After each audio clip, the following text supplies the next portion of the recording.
कल्पना कीजिए कि आप अपने बुज़ुर्गों को कब्रिस्तान में दफनाएं और ये सोचें कि हम कब्रों पे जाएंगे, सूरह फातिहा पढ़कर उनको सवाब पहुंचाएंगे, या तिलावत करके या किसी भी ज़रिए से जो तिलावत का या सवाब पहुंचाने का जो ज़रिया है कि हम बुज़ुर्गों को याद करते हुए उनकी कब्रों के पास जाएंगे, सूरह फातिहा पढ़कर उनको सवाब पहुंचाएंगे।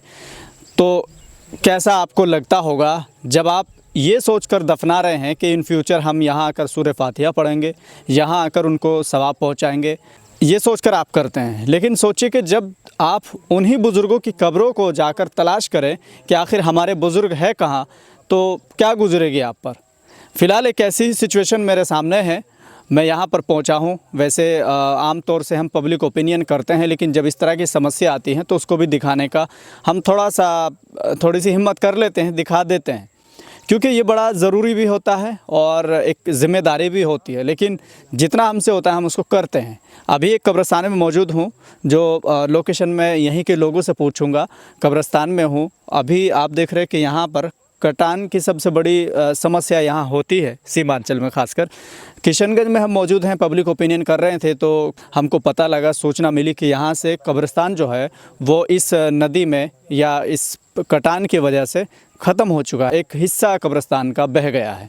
तो मेरे याद आया कि जब लोग ये सोचते हैं कि जैसे कोई नहीं चाहता कि उनका कोई अपना उनसे दूर हो जाए, लेकिन सोचिए कि दूर होने के बाद वो सिर्फ कब्रिस्तान में है तो लोग सोचते हैं कि चलिए सूरह फातिहा पढ़कर उनको सवाब पहुंचा देते हैं, उनकी रूह को थोड़ा सा सुकून मिल जाएगा, उनके लिए हम ऐसा सवाब के लिए कुछ भी कर सकते हैं। लेकिन सोचिए कि जब आप जहां आप उनको दफना के आए हैं वो वहां नहीं है, पता चला कि वो भी वहां से भी गायब हो चुके हैं, तो क्या गुज़रती होगी, क्या बीतती होगी। अब ये कुछ कब्रिस्तान है जो कटा है, यहाँ कुछ पता नहीं वो क्या चीज़ देख रहे हैं यहाँ, क्योंकि कोई नई चीज़ तो नहीं है। जब पानी छोड़ा जाता है, जब कोसी नदी का पानी आता है तो अक्सर इस तरह की समस्याएं होती है। कटान की जो समस्या है वो आमतौर से होती है। कुछ लोग हैं जिनसे हम जानने की कोशिश करेंगे कि लोकेशन कौन सी है, और यहाँ जो देख रहे हैं बड़ी गौर से, क्योंकि मान लेते हैं कि मछलियाँ पकड़ रहे हों या मछलियों को देख रहे हों, यहाँ न दूर तक मछली है न इनके हाथों में कांटा है पकड़ने के लिए, तो आखिर देख क्या रहे हैं। जी अस्सलाम वालेकुम। वालेकुम सलाम। क्या देख रहे हैं क्या सर, ये बड़ी अफसोस के साथ कहना पड़ रहा है कि हम यहाँ जब आंखें नम हो जा रही है, क्योंकि हम अपने बुजुर्गों की कब्रों को देख रहे हैं, आखिर है कहाँ। असल में ये कब्रिस्तान है। आज से कई साल पहले ये कब्रिस्तान लगभग 200 मीटर के दूर थी। आज ये हाल है कि हमारे बुजुर्गों की जो कब्रें हैं वो हमें नहीं मिल रहा है, वो कट के नदी में गिर चुका है। इसके लिए हम सरकार से, बिहार सरकार से मांग करते हैं कि यहाँ के लिए कुछ करें। खासकर हमारे विधानसभा से जो जारुल हसन कांग्रेस के विधायक हैं, उनको मैंने एक बार उनके ऑफिस में जाके बताया कि हमारे यहाँ ऐसा ऐसा मामला है, हमारी सड़कें नदी में विलीन हो चुकी है, हमारी ज़मीन जिसमें हम खेती बाड़ी का कुछ खा रहे हैं उसके अलावा हमारे पास कोई रोज़गार नहीं है, वो भी नदी में गिर चुका है। अब उसके बाद हमारी जो कब्रिस्तान है, हमारे बाप दादा बुजुर्गों की जो कब्रें थी, वो भी नदी में गिर चुका है। तो हम उनको बताए, उन्होंने हमें आश्वासन तक नहीं दिया। ये कहा कि जब तक आपके घर के 10 मीटर दूर नदी नहीं जाएगी आपका कोई काम नहीं होगा। क्या बात कर रहे हैं, मतलब आपके घर तक ना पहुँचे तब तक काम नहीं होगा? 10 मीटर जब दूर नदी जाएगी तभी हम वो कुछ कर सकते हैं। ये सुनकर मैं मायूस होकर वापस घर आया। तब से लेकर आज तक ना वो यहाँ आए हैं देखने के लिए, ना कोई काम किया, और हमारी कब्रिस्तान धीरे धीरे नदी में गिरता जा रहा है। क्या देख रहे हैं यहाँ आगे? वही देख रहे हैं जो सब भाई लोग देख रहे हैं, कब्रिस्तान पूरा ख़त्म हो गया है हम लोग का। और आ रहे तो कुछ नहीं मिल रहा है, कोई निशान नहीं है जहाँ दफना है। एक बार आया था भाई ये MP साहब हम लोग का, डॉक्टर जावेद हुसैन, तो एक डेट हो गया था इसलिए आया था। हम लोग 20-15 आदमी घेराव गए थे उसको, तो बोले MP साहब इधर का हम लोग का मामला बहुत गड़बड़ है, ऐसे पूरा कब्रिस्तान जा चुका है, खेती बाड़ी कर रहे हैं, वो ज़मीन चला गया पूरा, आप MP अब कुछ करिए हम लोग के लिए। वो बोल रहा है करेंगे, ऐसे कुछ हुआ ही नहीं। जिस टाइम वोट मांगने के लिए आता है उसी टाइम आता है, और इधर तो नज़र ही नहीं आता है। अभी जो हमारा ये कब्रिस्तान है ये आमबाड़ी का ये हिस्सा है, इधर उत्तर टोला का हिस्सा है, और ये पूरे गांव का जो है 3 भाग में है, जहाँ पे सबसे उस साइड जो है वो दक्षिण टोला है, बीच वाला जो है हमारा मिड वाला टोला है, और जो ये वाला पोर्शन है जो कट चुका है ऑलमोस्ट उनका 80% कट चुका है उत्तर टोला का, आमबाड़ी का। तो उनके जो कब्रें हैं नहीं है। जैसे ये भाई साहब हैं मेरे, इनके जो नाना का कब्र था अभी भी यहाँ पे हमने देखा था। आज मैं छुट्टी पे था तो मैं आया इन लोगों के साथ कि चलो चलते हैं, देखते हैं कि नज़ारा क्या है, कितना कट रहा है नहीं कट रहा है। तो ये बोल रहे हैं कि अभी 2 साल पहले ही मैंने फातिहा पढ़ के गया था, 2 साल पहले इनके नाना का कब्र था और आज की डेट में इनके नाना का कब्र नहीं है। तो कल की डेट में जब शब बारात होएगी, जो हम आएंगे फातिहा पढ़ने के लिए अपने बुज़ुर्गों के कब्रों पे, अब अगर वो नहीं रहेगा तो हम कहाँ खड़ा होंगे। बाकी हमारी जो ज़मीनें हैं वो ऑलरेडी कट चुकी है, पानी में बह रही है।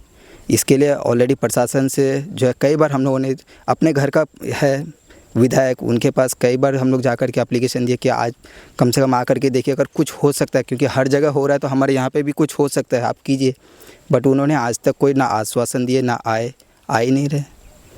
कितना लगभग कब्रिस्तान है जो इसमें बह गया होगा?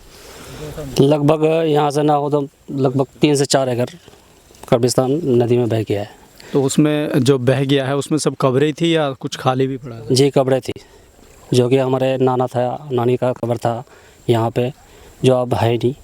अब जाके देख रहे नदी के आधे बीच में अभी है। और फिलहाल जब भी आते हैं शब बारात में कब्रें खोजते तो है ही नहीं, आते हैं बाहर से। यहाँ आप सूरह फातिहा पढ़ने के लिए आते होंगे या उनको सवाब पहुँचाने के लिए आते होंगे और आपको वो कब्रें नहीं मिलती है, तो क्या सोचते हैं? बहुत बस मायूस होते हैं कि जिस चीज़ के लिए यहाँ आते हैं वो है नहीं, उसके कब्रें हैं नहीं, और बस दूर से ही फातिहा पढ़ के जाना पड़ता है हम लोग को। इसको लेकर ऐसा क्या उपाय है जो किया जा सकता है? आपको क्या लगता है, मतलब कि अगर वो हो जाए तो सही रहेगा इसकी रोकथाम के लिए? इसके लिए से जो बोरी कटान के लिए रोका जाता है, अगर बाई चांस अगर वो भी हो जाए फ़िलहाल तो हम लोगों को बहुत राहत मिलेगी कटान से, कि हम लोगों को जो फ़िलहाल के लिए जो बोरी होता है कटान बांधने के लिए उसको दिया जाए। क्या थोड़ा इधर हो जाइए, कभी आप गिर जाए यार। इसमें आगे कितना फीट पानी होगा इसमें? इसमें लगभग 8 से 10 फीट पानी होगा, और हमेशा इतना ही पानी रहता है। जब भी थोड़ी बहुत बारिश होती है तो इसकी कटान जो है वो तेज़ हो जाती है। हम लोग कभी कभी जाने का भी सोचते हैं तो हम लोग को एक डर होता है कि कहीं ये दीवार हमारे ऊपर ही ना गिर जाए, क्योंकि हम लोग इस साइड में आते भी नहीं हैं। कभी अगर आ भी जाए, अपनों की याद आ जाए, जो हम लोग उन्हें आते हैं कि चले भाई फातिहा कर दें, कुछ दुरूद पाक पढ़ दें, तो हम लोग उस नियत से भी नहीं आते हैं, इसलिए कि आके कहाँ पढ़ेंगे। जो हमारे बुज़ुर्ग हैं वो है ही नहीं, हम पानी में तो उसको ढूंढ नहीं सकते, रोज़ देखते हैं हमें तो कहीं नज़र नहीं आता है। तो इसके लिए हम चाहते यही हैं कि कब्रिस्तान को थोड़ा बांधा जाए, हर जगह उसकी कहीं पे बड़े बड़े बोल्डर डाल के बांधा जाता है, कहीं बोरियां डाल के। अगर फ़िलहाल के लिए नहीं होता है कुछ, अगर बोरियां भी डाल के कर दे तो इसकी कटान रुक सकती है।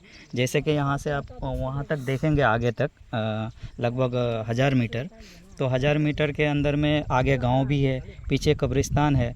तो ये पूरी जो लाइन है एक कटती जा रही है।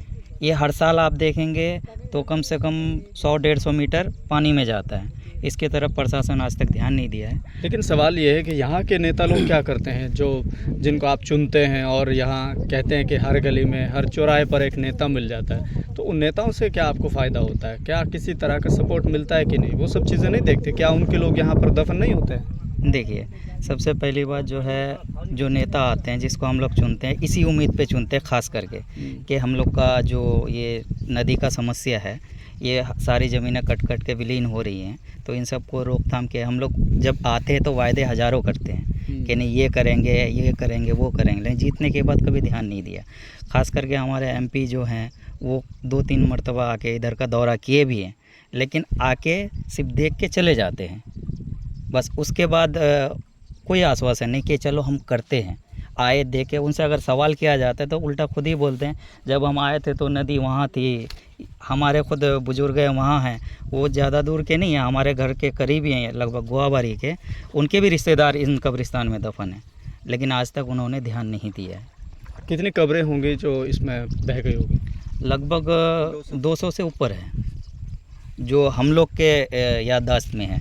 उससे जो हमारे बुजुर्ग हैं, जैसे हमारे बाप हो गए, जो चाचा हो गए, परदादा हो गए, उन लोग दादा हो गए, उन लोग से अगर पूछेंगे तो उन लोग के ज़माने में और कब्रिस्तान आगे थी, ये तो जब से हम लोगों ने देख रहे हैं तब से लेकर कब्रिस्तान वहाँ थी उस एरिया में, वो जो पानी का किनारा है वो साइड कब्रिस्तान वहाँ तक थी। अब हम लोग वहाँ जाते भी नहीं हैं क्योंकि कुछ है ही नहीं, ठीक है। और रही सवाल के इन सब चीज़ों को रोकथाम के लिए प्रशासन कुछ करे हम लोग के लिए, एमपी हैं, एमएलए हैं, उन लोग से यही मांग है हम लोग की कि कब्रिस्तान पे थोड़ा सा ध्यान दिया जाए, क्योंकि हम लोग अगर आने वाले 2 साल में हम लोग को कब्रिस्तान नहीं मिलेगा, अपनों को दफनाने के लिए जगह नहीं मिलेगी, हम लोग कहाँ दफनाएंगे। डोक नदी है, डोक नदी है, आम्बारी रसियाडंगी गांव है और वार्ड नंबर 2 है। नदी का नाम नदी डोंक नदी है।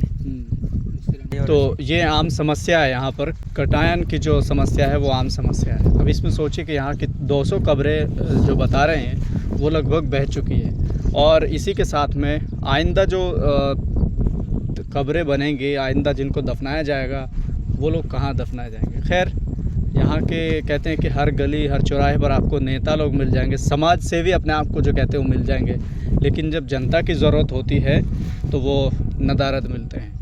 ये काफ़ी है बताने के लिए कि यहाँ कोई राजनीति नहीं होनी चाहिए, यहाँ कोई पॉलिटिकल पार्टी का मुद्दा नहीं होना चाहिए, यहाँ सिर्फ समाज सेवा होना चाहिए। यहाँ भी कोसों दूर है।